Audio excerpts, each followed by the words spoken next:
I'm very excited, especially because in our little notes, there's a question here that says V question for X, and then in parentheses, X don't look.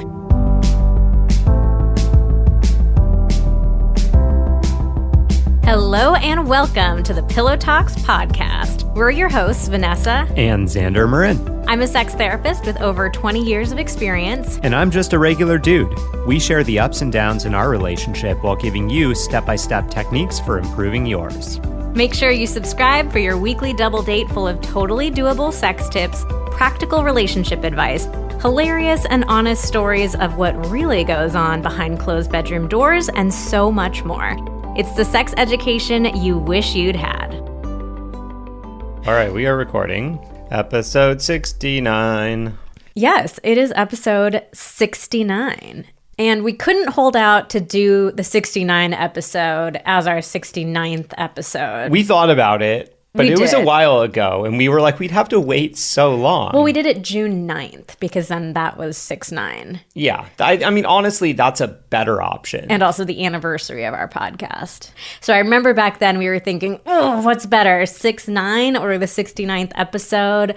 Also, people were clamoring for the 69 episode, to be really clear, the episode on the sex act 69ing, not episode 69, which is today. People wanted it, and we were like, we could wait until number 69, but it's going to be a while. So we decided to do it then. So now, episode 69 is your time to shine. All about me, baby. We're doing another What Do Men Think episode.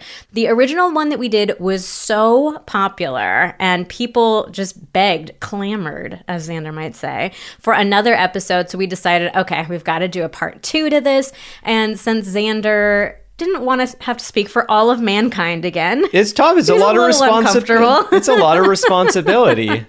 Even with our disclaimer last time, we decided to do more polls for this episode so that we could also get opinions from all the men in our Instagram community as well. But first, we want to say thanks to Green Chef for sponsoring the podcast. Green Chef is the #1 meal kit for eating well with dinners that work for you, not the other way around. So you can go to greenchef.com/pillow135 and use the code PILLOW135 to get $135 off across 5 boxes, and your first box ships for free. Since this is your time to shine, in a team meeting, we got asked recently when you were going to sing on an episode again. I'm pretty sure I made you sing for the original What Do Men Think episode. So we're going to do it again. Your options are Rocket Man, Piano Man, or Macho Man. Okay, I have no idea what Piano Man is. Wait, what? Tell me the artist, please. Come on. Come on, give me the artist. Elton John. Wait, so Rocket Man and Piano Man, both by Elton John?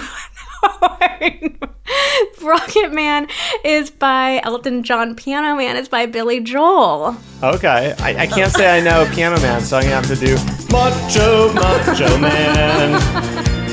Don't you want to be a macho man?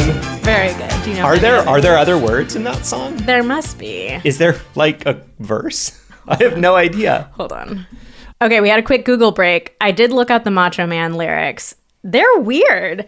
It says, "Wanna feel my body, baby. Such a thrill, my body. Wanna touch my body. It's too much, my body. Check it out, my body. Don't you doubt my body. Talking about my body. Turn it out, my body." I'm experiencing some cognitive dissonance because this doesn't sound like the Macho Man song that I know. However, I'm just going to say, I'm not sure I've ever... This is really weird. I don't think I've ever listened to the Macho Man song in full. I've never sought out the song to listen to. I feel like it's one of those like... Wait, hold on. I have to keep reading. Like every man wants to be a macho man, to have the kind of body always in demand. Jogging in the mornings, go man, go. Workouts in the health spa, muscles glow. You can best believe that he's a macho man ready to get down with anyone he can. Wow. It keeps going. Like, this is actually one of the weirdest songs. It's all about his body. Love to pop my body. Love to please my body. Don't you tease my body. You'll adore my body. What is this song? I mean, would you expect any less from a song entitled Macho Man? I mean, I guess not. What were you thinking it was going to be about? I highly recommend that everybody Googles Macho Man lyrics. It's one of the weirdest songs I've ever seen. I'm really curious to just listen to that song again because I think I've probably just never heard beyond the chorus. Well, as much as I'd love to sit here and dissect this song for the entire rest of the episode, we do have a different topic.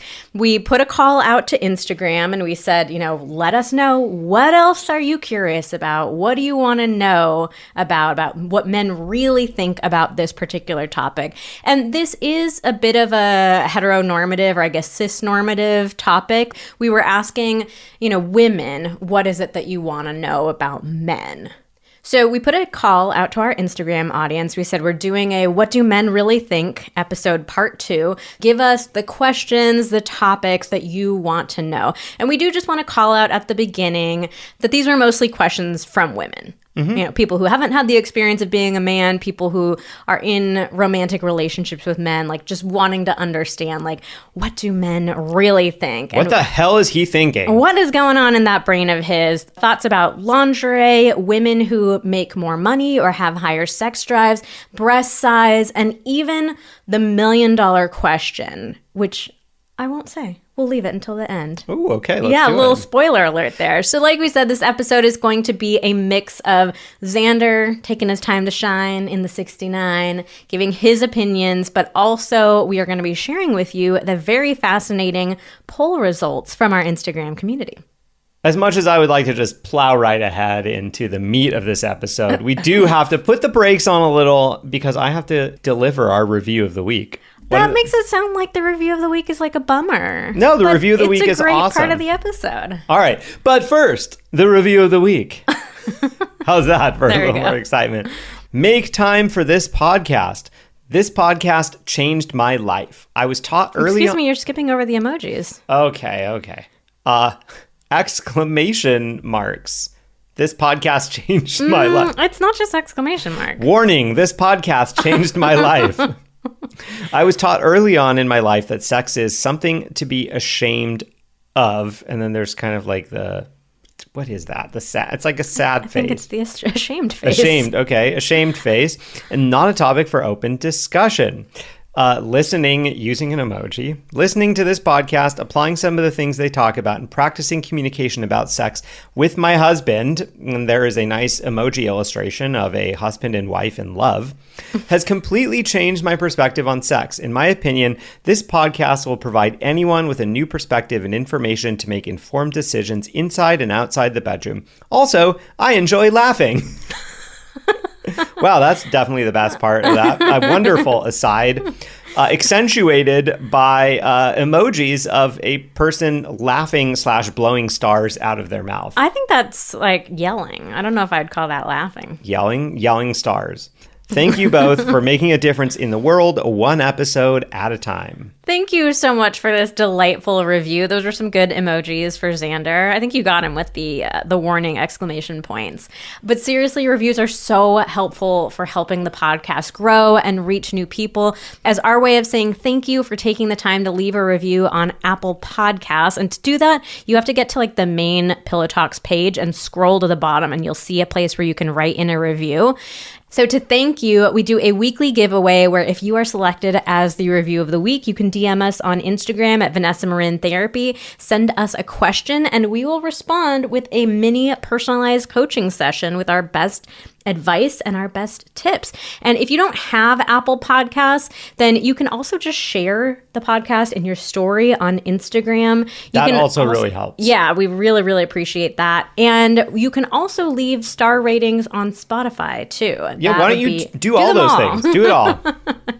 All right, so let's get into the episode. I'm very excited, especially because in our little notes, there's a question here that says, V, question for X, and then in parentheses, X, don't look. And it is in a little, like, expandable section, so I can't see it. The same way the review of the week is, so we catch you off guard every week. Okay, so I had a question for you as we were putting together all of the different topics for this episode, and we were looking through all the responses that women sent us, saying, like, I want to know what men think about this. And I was just thinking to myself, like, do men spend this much time thinking about what women think? So obviously men care about what women think, like in a general sense, you know, straight men or men who sleep with women. You're attracted to us, you want to be with us. But like the level of detail in some of these questions of like, well, what do men think about this? And what do they think about that? Like, it just made me wonder, do you think men spend that much time thinking about what women think? No. Hard. Okay. No. So if I think back through my own experience, I think that from puberty through maybe 18 or so, I definitely thought about this a lot. And it was more of a, you know, like when I didn't have a lot of experience with women, you know, I knew that I wanted to be with women. I wanted to be doing things with women, but I wasn't doing a lot of that. Then, yeah, I was very concerned about, well, what do women think about this but or what that? were the specific topics that you would think about? I mean, would you say it was mostly just like, do women think I'm hot? Do they want to sleep with me? Not this like level of detail about like... Yeah, no, it wasn't ever in this level of detail. And I think, I mean, for myself, and early on, I think I had a pretty good understanding that like everyone's different. And that there isn't, you know, for the most part, there isn't a commonly agreed upon, oh, well, if you are a woman, then you must think this about that. Like, it's just everyone has their own preferences. Well, what about like at the beginning of our relationship when we were dating? Did you spend a lot of time thinking about, I wonder what she thinks about this outfit that I'm wearing? I wonder what she thinks about my job. I wonder what she thinks about me inviting her to this restaurant for our first date. No, I don't think I really thought about that. I think I probably did it. And then I picked up on like, how are you responding to that? Does she seem to be into this or does she not seem to be into this? Or like maybe getting the courage to just ask, hey, what do you think about this? What do you think about that? Interesting. Okay. Yeah, I can't say that I've spent much of my life obsessing over these types of questions. Do you think that's a better or worse thing? I think in many ways it is better, but in some ways it's also worse. Like, yeah, I think like just from a like mental health or emotional well-being perspective, I think not having those types of questions or anxieties constantly going through your mind is definitely a positive. I do think, though, on the flip side, what can happen very often with men is that men can kind of just make assumptions of like, oh, well, we've been together for this long and she's never said anything and she must like this or she must like that. I think a lot of men just kind of like... You get into patterns? Yeah, I mean, like we just kind of like go through life being like, oh, yeah, sure, like she's going to love this without stopping to consider like, will she so actually... assumptions. Yeah, yeah. Making assumptions. I think that a lot of guys make assumptions or just kind of don't care. I mean, I think men are kind of socialized to like do what they want to do. That's true. And deal, and, you know, and like not really consider the consequences. And I think on the flip side that, you know, maybe a lot of women are overly concerned with sort of consequences. Overly socialized. Yeah, overly, yes, overly socialized. Yeah. And so, you know, it's kind of this polarized thing. Like many men end up on this one extreme where they're just like, whatever, I don't care, I'll deal with it later. And then, you know, many women are like analyzing it to death at the expense of actually trying out different things and, you know, maybe having an experience that shows her like, maybe the guy that I'm with likes something that not all men like. You know, or I could just ask him. I guess what strikes me about that is, you know, when we get questions, like outside of us putting out the request for this episode, when we get asked questions from women, the way that it always gets phrased, which I don't think I've ever really noticed this before, the way that it always gets phrased is, what do men think about this? Do men like this or that better?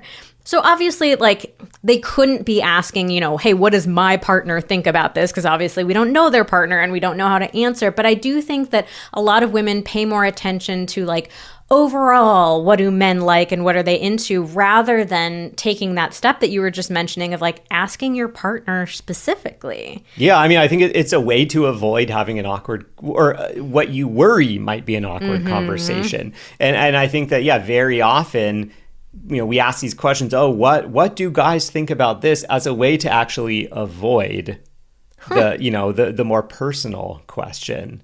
So what could be really useful with this episode is like, so we're doing the episode, we're talking about what do men like, because I think there is a value in putting polls up, in talking about like patterns and majorities and all of that. But ultimately, at the end of the day, what matters the most is the partner that you're with. Like, who cares if 99% of men love lingerie if the man that you're with isn't into it, right? But I hope that this podcast can serve as a conversation opener that, if you're a woman listening to this, that you could listen to it again with your male partner and pause it as we go through this episode and say like, oh, okay, so what's your thoughts on lingerie? What's your opinion on breast size? All that kind of stuff. Because again, ultimately, his opinion is the one that matters. And the other thing is like, he may be like, I don't want to just be like everybody else. I don't, it doesn't feel fun to just be like, oh, well, I should just like all the things that everybody else likes. Like, we're all different people. We all have different preferences. And, so you're just going to consciously choose not to like lingerie because most men do. Yeah, get creative.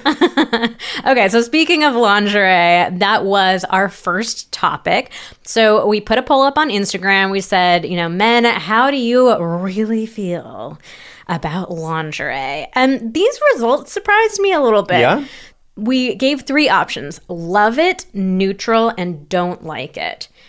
Only 53% of men said that they love it. Were you expecting this would be like 90% or something? I think a lot of women think that like, oh, all men love lingerie. And so I was like expecting it to be higher. Yeah. Do you think women think it's sort of this battle of like, how much lingerie do I need to wear to like appease him? But like, I don't want to do it all the time. Like, it's sort of this negotiation. Yeah, I think a lot of women don't like lingerie. We have ideas in our head of like the only kind of lingerie is the like Victoria's Secret over the top stuff. And that doesn't feel like right to a lot of us. We don't vibe with that kind of look. But no, I mean, I definitely thought it was going to be higher.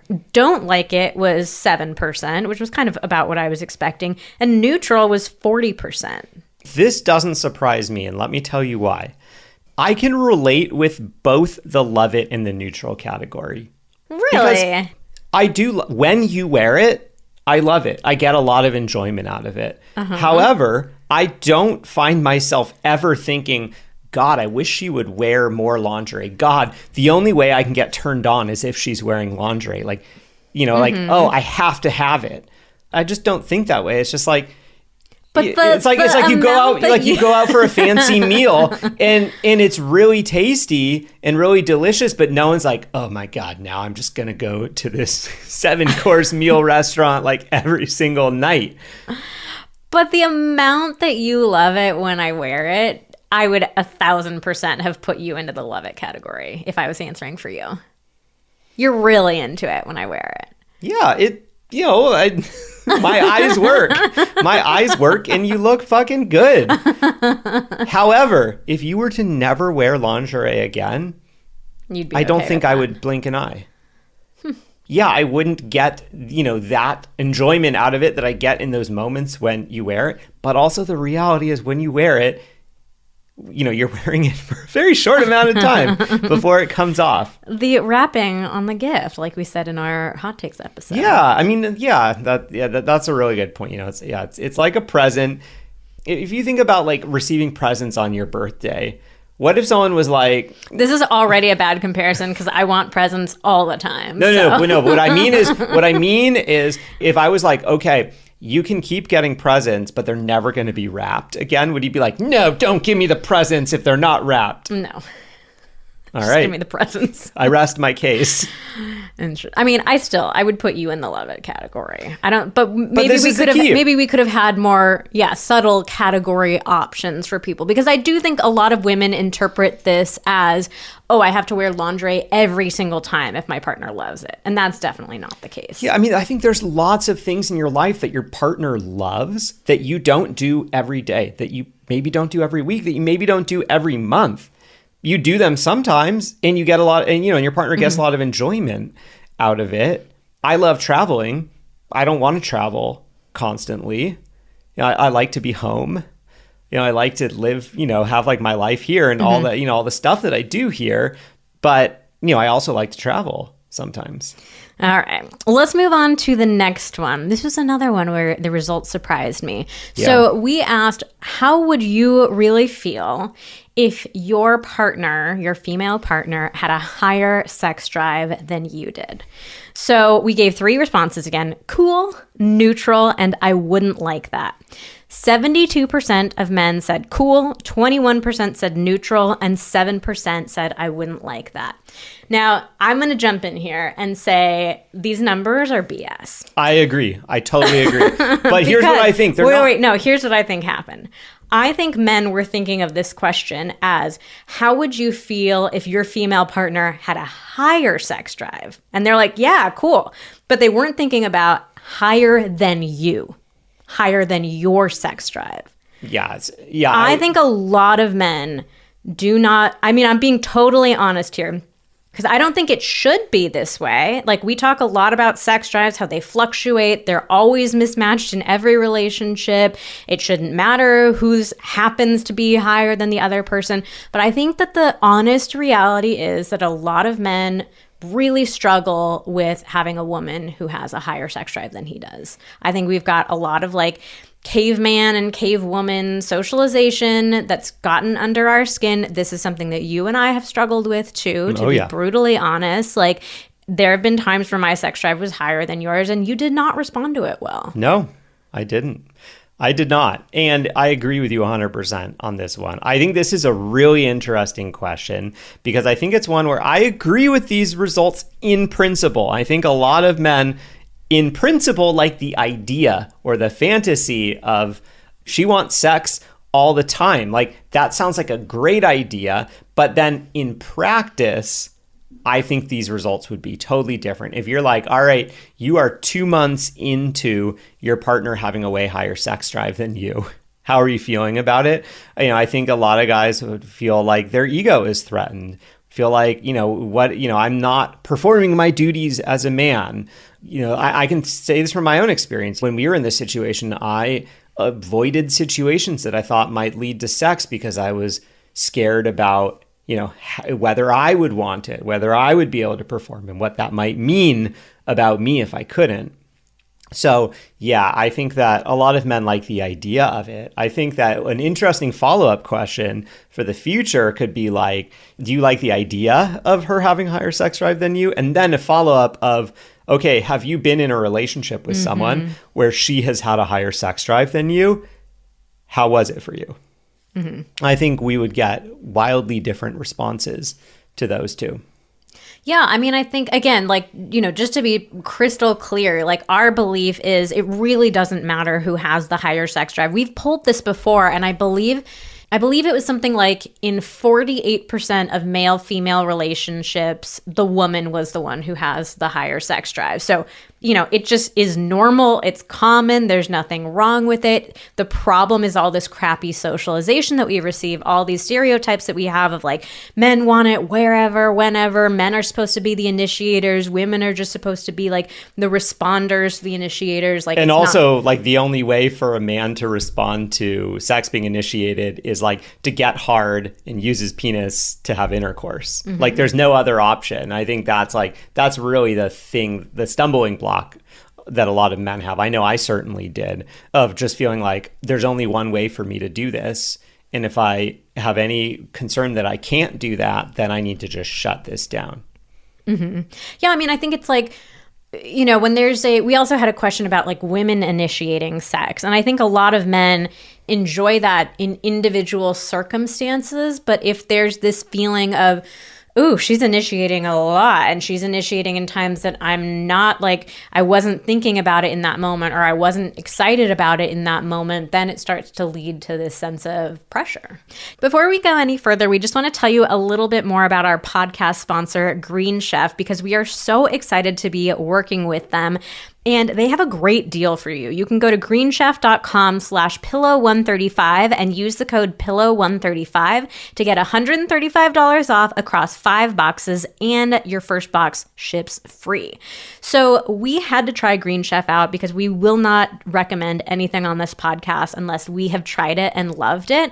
And our most recent Green Chef box really sealed the deal. Like, we liked it from the first box we got. We're like, we're on board. This is great. But after this most recent one, Xander actually said that he wants to order it more often. You were really into these meals, weren't you? Oh, yeah. Yeah, I was super into these meals. And I'm going to be totally honest with you. Over the last year or so, I've been feeling a little burnt out from cooking. I used to love to cook all the time, like very elaborate things. And then I was just feeling really burnt out on it. And I haven't been wanting to cook for a while. And Green Chef has actually really turned that around for me. Personally, I think it's like the perfect balance. They have really good ingredients. It's really tasty food, but they're very simple. And like the preparation is very easy and like the way things are packaged, it's a very simple step-by-step thing. It's not like you got to spend an hour prepping all of this different stuff and like putting everything together in exactly the right order. Like it's super fast. And for me, I was just like, yeah, this is like the exact balance of how I want to be cooking. And I don't have to think about it so much in terms of like at the grocery store, like, oh, what are the 5 things I need to get? Blah, blah, blah. I'm loving it. We had like a blackened tilapia thing that was just so good. So good. You got very wistful in the kitchen. You looked at me and you're like, I think I want to order more Green Chef. So I'm very excited that we are this excited about a podcast sponsor. We can just share this enthusiasm with you. And again, Green Chef has a special deal for you. You can go to greenchef.com/pillow135 and use the code pillow135 to get $135 off across 5 boxes, and your first box ships for free. Let's move into a similar kind of topic. Like, if you're in a relationship with a woman who makes more money than you do. So I'll read off the Instagram polls, then I'm curious to know what you think. So we gave the same 3 responses as the sex drive question: cool, neutral, and I wouldn't like that. And the numbers were very similar, actually. 76% said cool. That was a little bit higher than the sex drive one. 18% said neutral, and 6% said I wouldn't like that. Very interesting. Again, I think this is this idea in concept versus in reality. And I think that a lot of men are like, cool, more money, sounds great. And then the reality sits in. The reality of like, oh, what does it mean? What does it say about me? I mean, we have been in this situation before, where, you know, when we moved out of San Francisco and moved to Berlin, I quit my job. Vanessa offered to support me financially because I had supported her financially when she went to grad school. And I was like, great, that's so cool of her. It makes total logical sense, right? It's even. I supported her for a couple of years. She's going to support me for a year or 2, or I don't know, whatever it was going to be.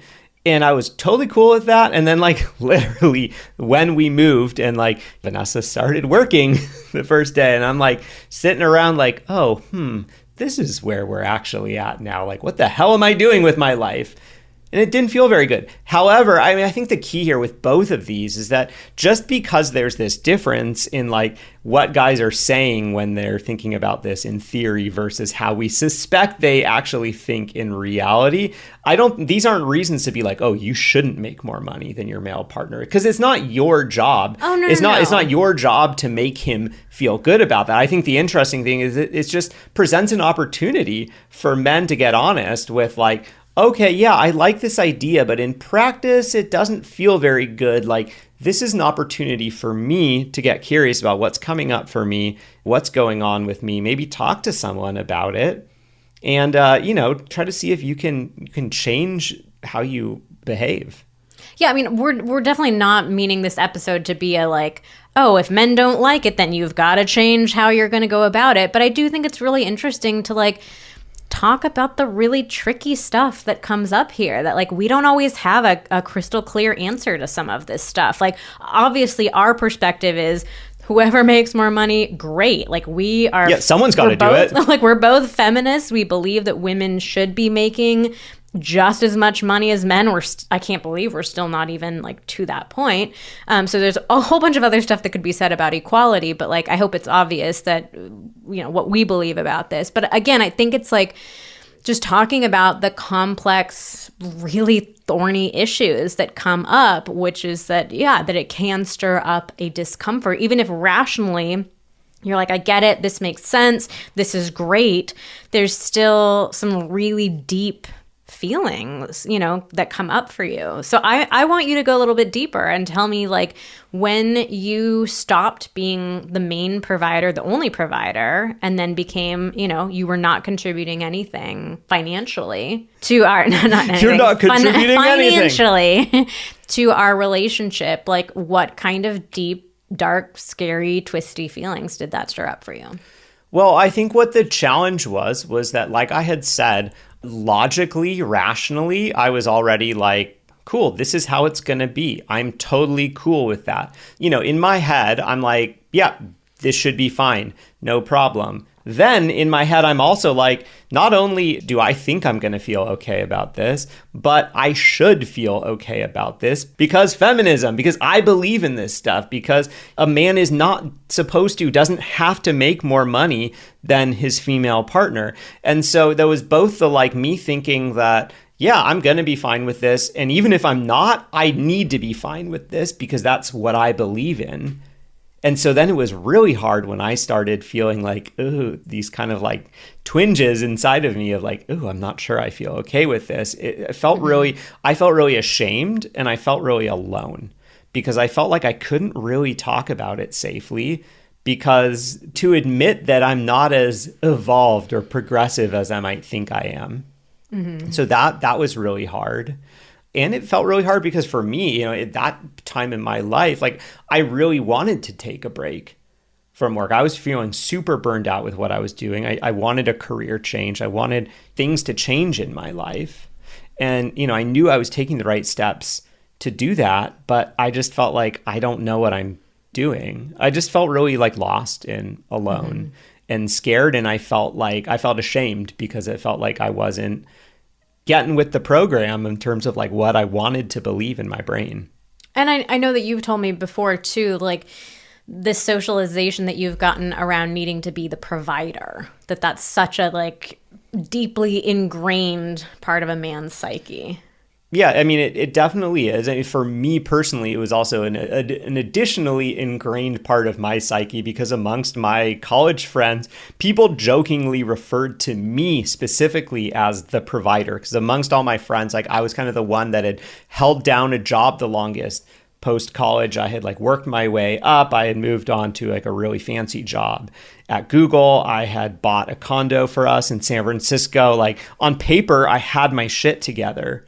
And my friends like called me out, like celebrated me for that and literally called me the provider. Like when people came to visit in San Francisco, like I had things all, I had a place for them to stay. I made dinner reservations. I was like doing all this stuff and I felt really good about myself. Mm-hmm. I like that validation that I was getting, and in addition to that, as a man, I think, yeah, you grow up just thinking, yeah, it's my job to be able to provide for myself and not need help from anybody else, especially my parents or whatever. Mm-hmm. And then, and then someone else comes into the picture and you're like, okay, great. Now I can provide for them too.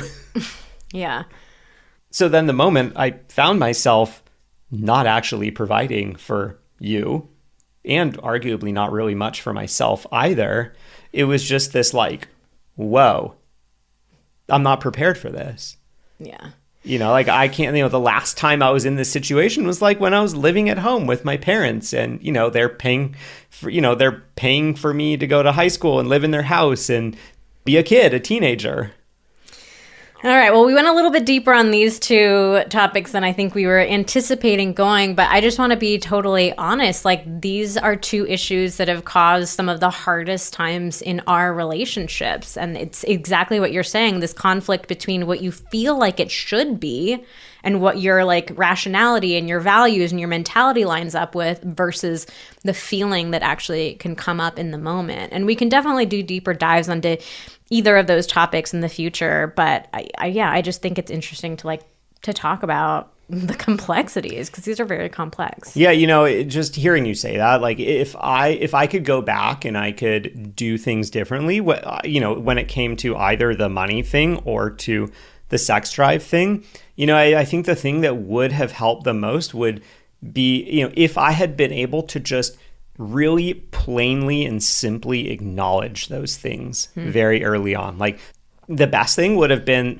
if I could have just said that out loud to a friend or to a therapist and just talked it through a bit and then brought it up with you. I didn't say bringing it up with you first because I know that can be a really emotionally charged conversation. And if I haven't really worked it out myself in terms of how am I really feeling, like that could have been a really scary big conversation just come out of nowhere being like, wow, I'm really struggling with your higher sex drive. Yeah. And, you know, I think that's kind of ultimately how we ended up having those conversations because like things reached a breaking point and it's like, obviously you're not okay with this. We got to talk about it. Yeah. So I wish that I had felt comfortable talking about it, you know, with somebody else, acknowledging it, just being honest with myself. And that would have been a real start to being able to start being honest with you about it earlier on. Well, hey, I hope this episode gives a man out there the confidence and the motivation to like have that conversation with a friend or a therapist. Yeah, you got to have that conversation and you got to actually feel those feelings. Because the thing is like, you know, you have an idea that like you have this stuff coming up and that maybe you don't like it. But what happens when you're not talking about it is you kind of shut yourself off from really fully feeling what's going on for you. And those feelings are going to come out in other ways. You're going to say shitty things. You're going to do shitty things. And then you're going to be like, God, like, why did I say that? Why did I do that? And that's what happens when you're repressing other stuff going on. All right, well, let's lighten things up and talk about boobs. Hell yeah. So a lot of women wanted to know, what do men really think about breast size and shape? And I think that there was really this belief that like men have these very particular preferences for how they want boobs to look. So 3 responses here. I have a strong preference for a certain size and or shape. We also gave the option not that into breasts and the option I just love breasts. That was your idea, I think. Give me the boobs. So I just love breasts was 81%. Having a strong preference for a certain size or shape was 11, and just not that into them was 8%. So interestingly, very similar numbers for not that into them and having a strong preference. But the overwhelming majority were, I just love them. So tell me how you feel about boobs. I love boobs. I appreciate boobs. Boobs are something that I don't have.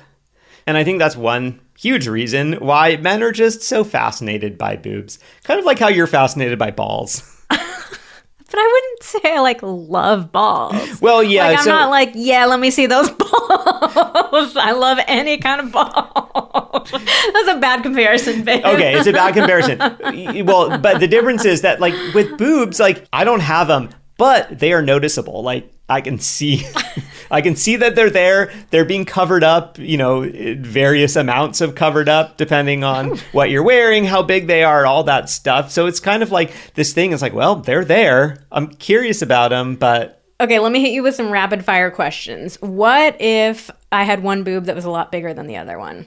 I mean, I just love boobs. What about when I lie down? So I have kind of wide set boobs. When I lie down, they start sliding into my armpit. Do you notice that? No. I mean, I notice that I am turned on by your boobs. What about when I'm on top and I'm leaning over you, they kind of take on a weird shape? I mean, they're all the better for my hands to grab them like that. What if I had nipples that were a lot bigger? Hot. What if? I mean, like, I don't know.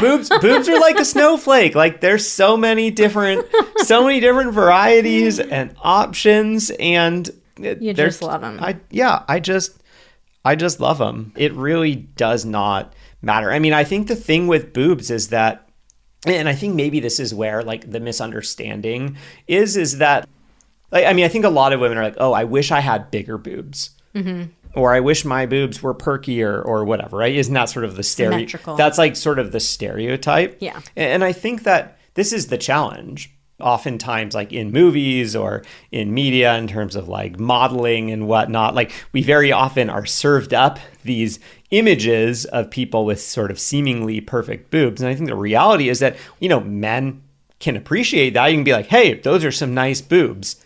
That doesn't mean that you dislike the boobs that your partner has. Mm-hmm. Like, you know, I think both things can be very true. Like, it can be like, hey, she's got great boobs, and so do you. This is reminding me of a conversation that we had maybe in the first episode or maybe something about a body episode. But I think you said something about like noticing isn't the same thing as comparing. Yes. And we were talking about how women, we really compare ourselves to other women. Like she has bigger boobs than I do. She's thinner than I am. She has more toned arms than I do. And you were telling me that what the hell does toned even mean? This is another thing that you're not going to understand, like cellulite. I feel like we all just have like, different definitions. You can see, like, whatever. I'll have to explain this to you later. So, yeah, you were telling me that, like, men just don't really, there's not that same comparison. So, yeah, okay, I notice a lot of things, but that's kind of all that happens. I'm going to really put you on the spot. Okay. So you've had other girlfriends before me. Yes. Do you ever catch yourself thinking like, oh, I really wish Vanessa had so-and-so's boobs? No, I don't really remember what those other boobs were like.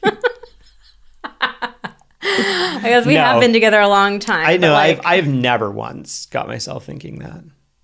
If you had to pick your ideal boob, I want you to be totally honest here. Okay. If you had to pick your totally ideal boob, I'm guessing it would be bigger than mine because mine are kind of on the small side. Probably just very slightly bigger. Sure. Okay. But do you ever find yourself like, and again, be honest with me here, like be brutally honest. Do you ever find yourself thinking like, I wish she had slightly bigger boobs? No. You are who you are. I love you. You're my wife. I know. Like, Wouldn't no, it be I nice don't. If they were just a little bit bigger? Yeah, but we're not like living in fantasy land like this.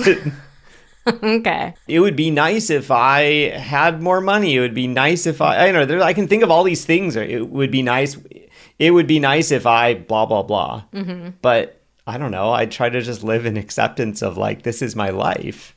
I like to, I don't know, try to live in reality. Okay. Hearing I live in acceptance does sound a little sad to me. It does. Like, it does. I'll accept my wife and her small boobs. But no, what I think what I am honestly hearing you say is like, sure, maybe if this was, you did have the ability to like change my body to exactly suit your desires. Let's take all the if weird elements of that out of it. But if like, you were like my sex doll, is that like where we're going with this? It's like your absolute ideal boobs might be a little bit bigger, but there's not this sense of loss or longing that you're conscious of. Because I think that's something that a lot of women struggle with on a daily basis of like, my body doesn't look the way that I want it to look. And there is this sense of an enormous sense of longing and loss of like, I'll say that for myself, like, I am never going to be somebody who has a thigh gap. I know that's another thing that you don't understand. Like the way that my body is built, I'm never going to have that. I'm never going to have like super lean, skinny legs.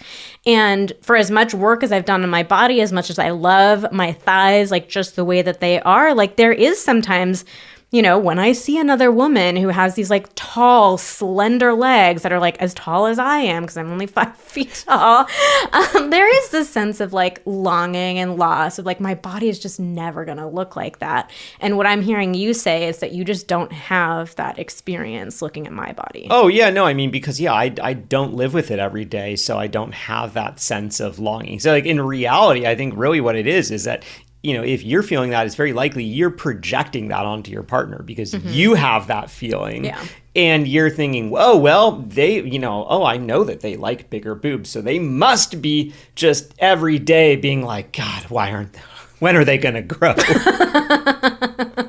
But I can also totally relate with that sort of that sense of longing for something, you know, like I see guys with like really visible like arm muscles or something. I'm like, oh, like how come mine don't look like that? You know, like I surf almost every day. I'm in really good shape. And, you know, I don't like appear ultra muscular from the outside. Like I feel very strong, but I also know like I don't look like those guys. And so, yeah, I mean, I definitely, you know, I find myself thinking about that. And what I've also come to realize is that like the way that I see myself in the mirror, it seems to be very different from the way that other people see me in the mirror. Ain't that the truth? And I mean, that kind of really solidified for me, you know, I've like been at the gym and like if you catch a glimpse of yourself in the mirror from very far away, you don't realize it's you all the time. And like I realized like, oh, when I look at myself from really far away, like I actually do I'm like, oh, I actually just look like everybody else. Like I don't look weird. I don't look like the odd man out here. Mm-hmm. Like I just look like everybody else at the gym, like working out. Another bro at the gym. And so, I try to remind myself of that when those feelings come up for me. Or I'm like, you know what? Yeah, I pick myself apart because I see myself in the mirror every day. I live in this body. I just have to trust that other people don't see it the same way because they're not looking at me all the time. They're not like, you don't look down and see your own arms. All right. What about queefing? Oh, yeah. All right. Now we're really going in. The question that we put up is how would you really feel if she queefed during sex? So for this one, we had 4 responses. We had wouldn't really care and would be a turnoff. I think those were the 2 responses that women were expecting. And then we added would like it and I would be embarrassed because it's my fault. And I added that one because I think it's so interesting that like we women blame ourselves and get so embarrassed and ashamed about queefing. But the reality about queefing is that what is happening is your partner's penis is pushing air into your vagina. That air gets trapped and sometimes comes squelching out. So it actually is his fault that it's there's happening. Literally nothing you can do about it as a woman other happening. than not have intercourse. It's happening like in your body, but it's his fault. So I put that as like a little tongue-in-cheeky kind of thing. We don't think that anybody should be embarrassed or feel bad or guilty about queefing, but I just wanted to throw that one in there. Okay, so and a couple of people decided that they wanted to vote for that one.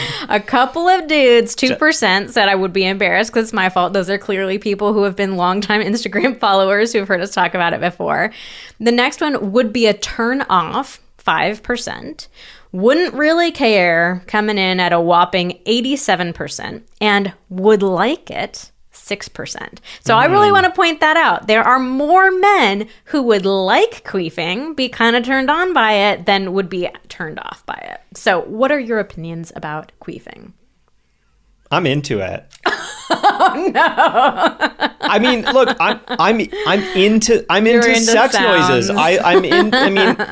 Like things turn me on visually, things turn me on auditorially. I've never been with somebody who was as auditorially. No, that sounds wrong.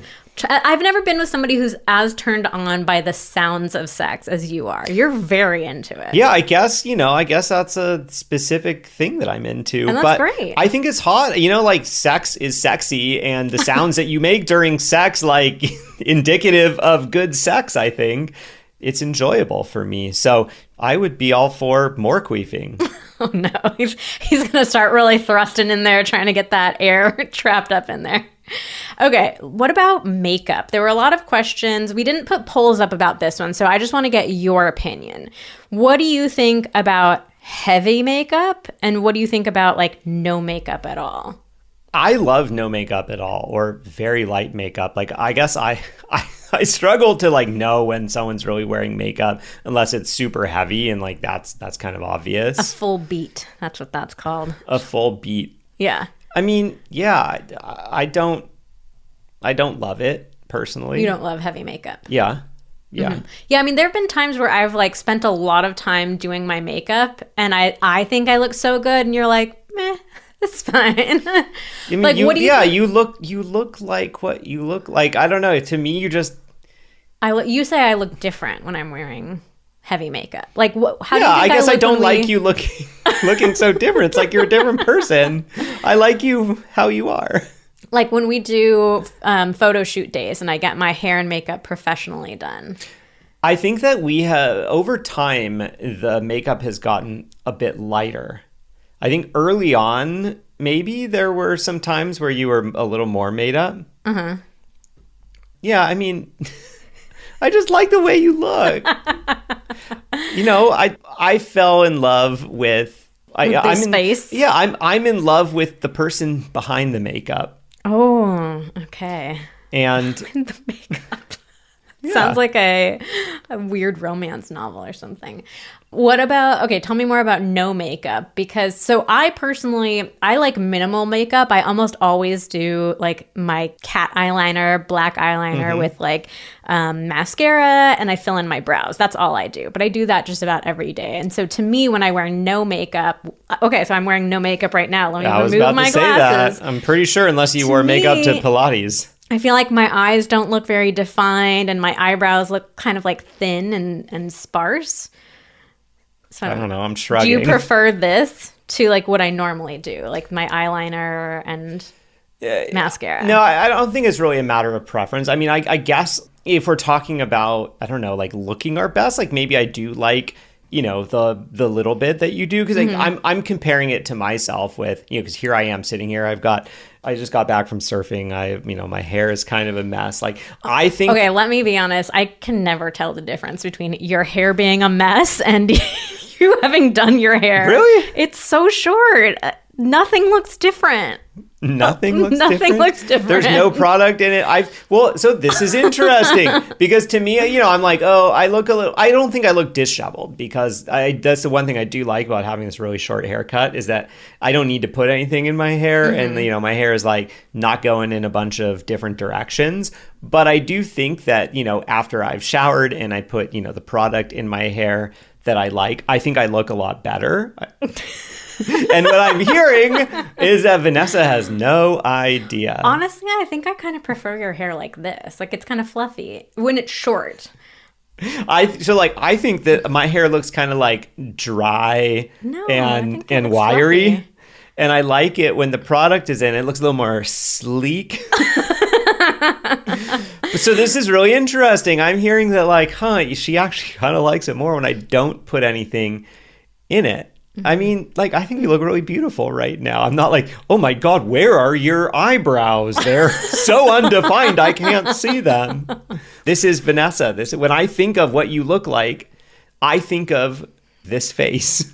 What if when we met, I had a full beat on though? Then would you be like, oh, I fell in love with her with that, and so then this no makeup look doesn't really doing it for me? Well, I hate to say it, but I didn't fall in love with you the first night that I met you.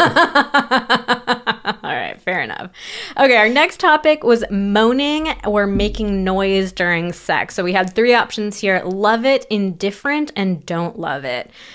Love it got 89%, indifferent got 10%, and don't love it had only 1%. All right. So how do you feel about moaning and making noise during sex? I think the listeners of this podcast probably know that I love it. Would it make a difference, like, what kind of noises I made? What if I made weird noises during sex? Well, I mean, what constitutes weird, I think? I don't know. I think what we've established throughout this is that often what we think is weird is typically not perceived as weird by our partner. I mean, you know, I think this is, again, it's sort of like the snowflake thing. Like, everyone's got their different thing. That's what makes them who they are. And it's like, I've fallen in love with you for what you look like, for who you are, for what you do. And I'm not like, God, I really love her, but I wish she wouldn't make that one noise. Okay, fair enough. All right, next topic was pegging.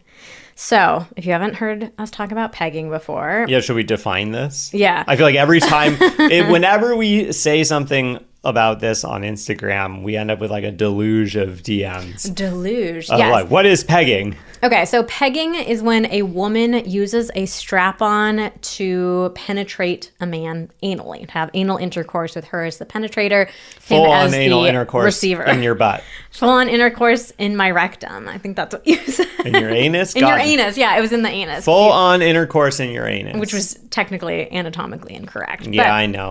But, okay. You know, but the alliteration. Okay, so here were the responses. I have tried it and I liked it. It was 6%. I have tried it and I didn't like it. It was 3%. I haven't tried it and I'm curious was 19%. And I haven't tried it and I don't want to do it was 72%. So how do you feel about pegging? This is interesting. Well, the first thing I just wanted to say is that not very many men have tried it. But the interesting thing is that twice as many who have tried it liked it than didn't like it. Yeah, only 9% have tried it. Yeah. All right. Here's what I think. We have not tried pegging. We have not. We have tried many other butt things. Mm-hmm. And I do enjoy the butt, my butt, being played with. Mm-hmm. I do enjoy that.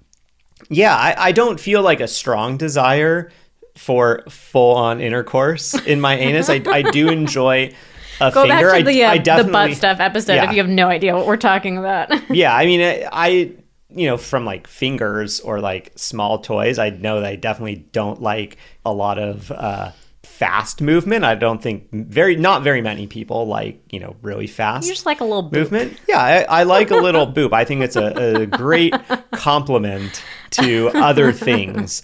However, I would totally be open to trying it, and for us to be able to laugh about your My bad your thrusting prowess. Oh God.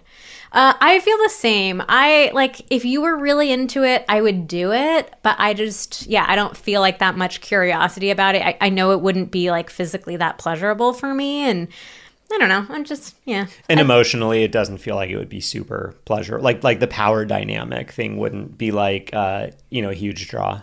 No, not for me personally. I mean, all the power to people who want to try it, who like it. Like, I love how diverse we all are in our interests. But for me personally, it's just like, it's not something I feel that curious about. Again, I would do it if you were really into it. But given that neither one of us really are, I don't think it's something that we'll ever end up doing. Like I'd do it if you were really into it. So, it's if it's sort of like a yes, no, maybe thing, it sounds like we're both kind of maybes. So it's like, okay, I guess one day if we get really, really bored, we can decide to pull up the old strap on. The board pegging session. And do it. But we do have a relatively new guide all about butt stuff. So if you want to explore, pegging is just one of many ways to explore butt stuff. Oh, yeah, so there's so many ways. Yeah, we'll put a link to check that out in the show notes for this.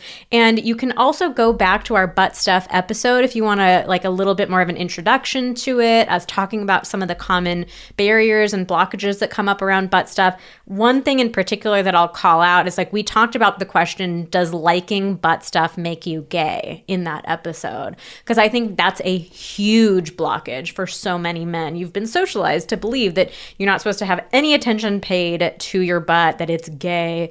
And so we really break down that stereotype in that episode. So definitely make sure to go check that out. Yeah, and if I can just speak for all men here, I'm not gay and I enjoy butt stuff. So suck on that, people.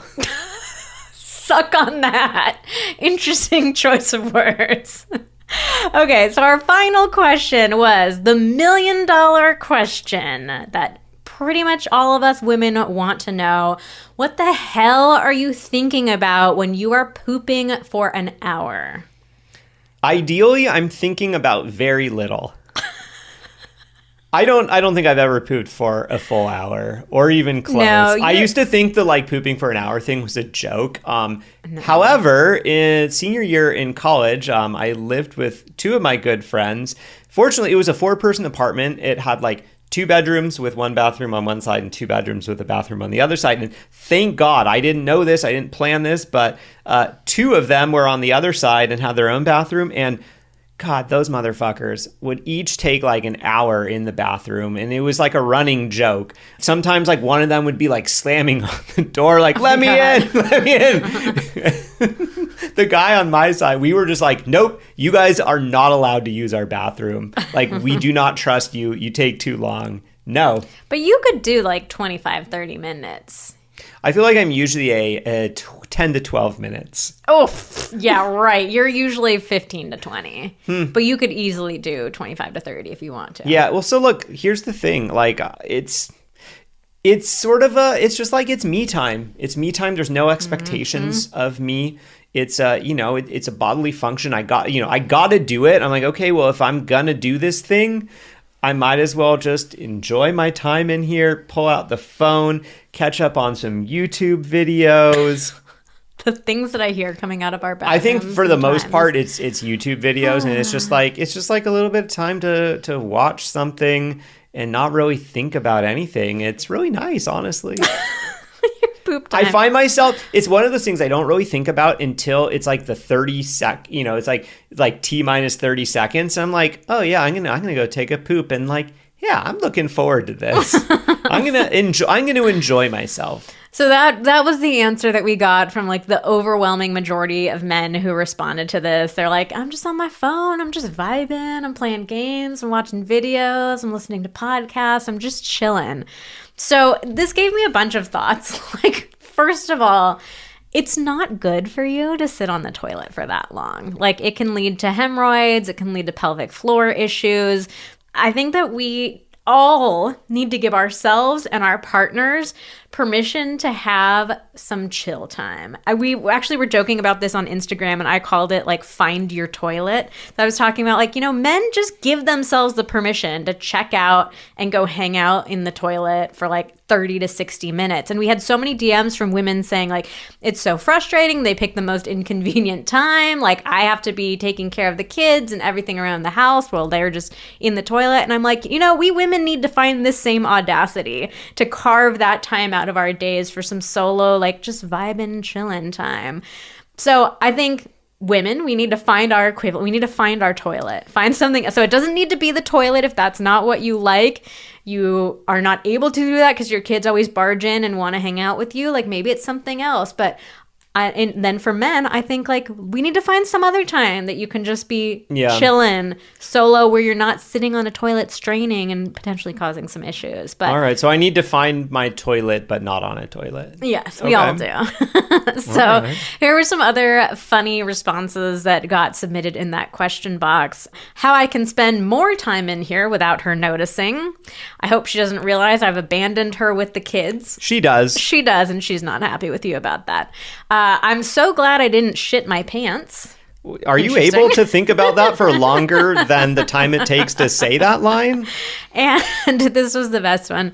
Usually sex. Why? Because I'm on Instagram reading your posts for an hour. Well, we have an active social media. I don't think we post enough to, for that. But I'm glad. But thanks. I'm glad that you're looking. Watching our social media gets you turned on. And speaking of social media, if you are not already, make sure to follow us on Instagram at Vanessa Marin Therapy. We do all these fun polls for these episodes. We're always on stories, giving you little behind the scenes sneak peeks, giving you great sex tips and advice, and just talking about relationships. So come follow us over there and let us know what you thought of this episode. And we will link that butt stuff guide that we mentioned in the show notes too. Hell yeah. All right, that's it for today's episode of Pillow Talks. Thank you so much for listening. Join us again next week when we talk about how to keep your sex life hot when you're trying to conceive.